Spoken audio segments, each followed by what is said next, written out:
একজন ৭০ বছরের দাদু ছিল। তার জীবন ছিল খুব কষ্টের। পুরনো ভাঙা ঘরে সে একা থাকত। সবাই তাকে অবহেলা করত। তার একমাত্র সঙ্গী ছিল একটি সাদা কবুতর। দাদু তাকে খুব ভালোবাসত। প্রতিদিন সে কবুতরের সাথে কথা বলত আর বলত, একদিন আমাদের জীবন বদলাবে।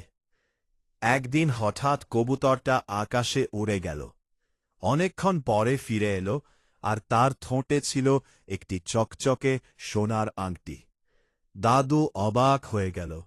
সে কিছু বুঝতে পারছিল না, কিন্তু সে আংটিটা নিয়ে বাজারে গেল। বাজারে গিয়ে সে আংটিটা বিক্রি করল। প্রথমবার তার হাতে কিছু টাকা এলো। তার মুখে ছোট্ট একটা হাসি ফুটে উঠল। সে সেই টাকা দিয়ে ছোট্ট একটা কাজ শুরু করল। ধীরে ধীরে তার পরিশ্রম আর ধৈর্যের কারণে জীবন বদলাতে শুরু করল। কয়েক বছর পরে সেই গরিব দাদুই একজন সফল মানুষ হয়ে গেল।